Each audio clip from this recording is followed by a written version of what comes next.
My administration has been in constant contact with the governor and congressional delegation and local leaders.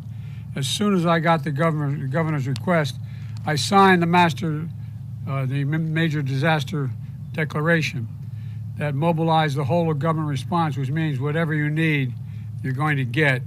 For example, the Coast Guard and Navy immediately supported maritime search and rescue operations, while the Army helped fire suppression.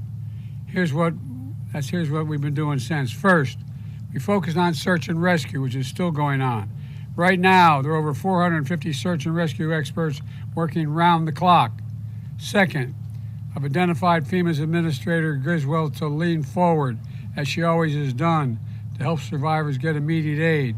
FEMA's quickly provided 55,000 meals, 75,000 liters of water, 5,000 beds, 10,000 blankets, working to help remove the debris, repair roads, and restore power.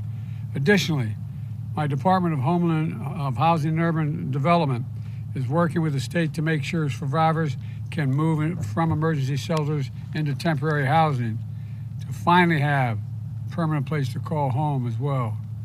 Small Business Administration is making low-interest federal disaster loans available to Hawaiian businesses, many of them we've seen here burned to the ground, homeowners and renters, and nonprofits. If you need help, you can visit FEMA's Disaster Recovery Center at Maui College or go to disasterassistance.gov, disasterassistance.gov. Today, I'm appointing Bob Fenton, who's here. Where are you, Bob? There he is. I'm appointing Bob Fenton as our Chief Federal Response Coordinator for Maui to lead our long-term recovery work. He's one of the nation's most experienced disaster response and recovery experts in America. And I'm directing him to make sure the community has everything the federal government can offer to heal and to rebuild as fast as possible. And we're focused on what's next.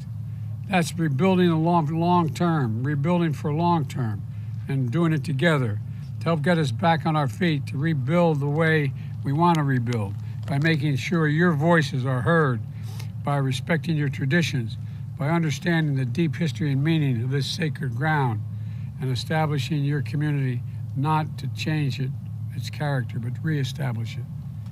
We're also going to bring the capabilities to help you rebuild so your critical infrastructure is more resilient in the future. All this matters. Let me close with this. From stories of grief, we've seen so many stories of hope and heroism, of the aloha spirit. Every emergency responder put their lives on the line for us, save others. Everyday heroes, neighbors helping neighbors, Native Hawaiian leaders offering solace and strength. And this banyan tree, one called it the diamond in the rough of hope. Another referred to fire cannot reach its roots, what he said. Fire cannot reach its roots. That's Maui. That's America. And to the people of Hawaii, we're with you for as long as it takes, I promise you. May God bless all those we've lost. May God find those who we haven't determined yet. And may God bless you all. May God protect our troops. Now I'm happy to turn this over to the Governor Green. Friends, we've been through so much together in recent years. We had 3 years of the COVID pandemic, which left us isolated. We've had volcanic eruptions in 2018 and 22, which ravaged Big Island, and there are scars here in our people's lives from opioids and homelessness. But none of this has been as tragic as the fire in Lahaina, which over these past 13 days has come down on us like a mountain. The amount of loss we've experienced in such a short time will be difficult for us to even fathom, but we'll hold each other up. Our hearts are broken and we'll heal. But with the assistance of President Biden, the federal government, and the love and compassion and resources throughout our state, we know we have the support to lift us up as we find those who are lost. We'll deal with the tragedy. The president, within 6 hours, met our needs with the federal movement. 6 hours. I don't think that's ever happened before. So it's our deepest appreciation to you and Dr. Biden. Thank you.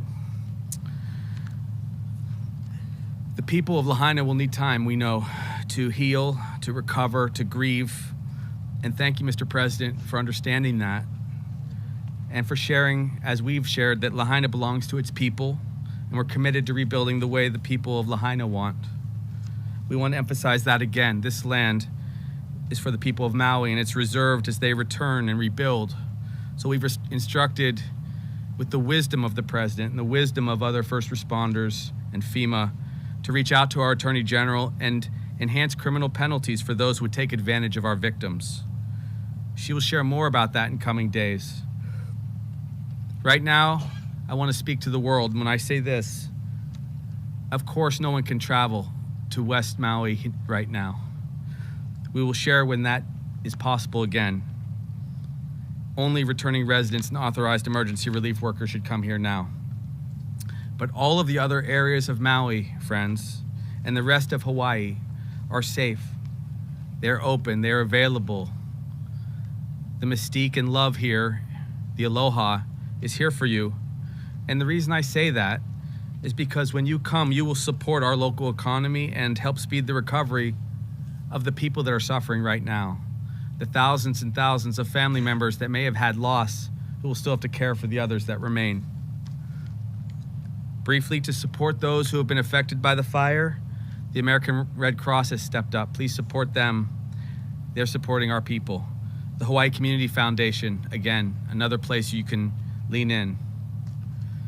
We will assure that those resources go to the people that are suffering. Finally, there may never be another time in our state's history, ever, when we need to summon the spirit of aloha as deeply as we summon it today. So for the good of everyone who has been impacted, share aloha. Thank you for making that a part of what we are.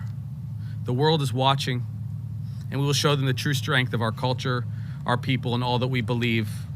And as they watch us heal, protect, and nurture one another, the world will be reminded why it loves and embraces Hawaii, and we embrace it.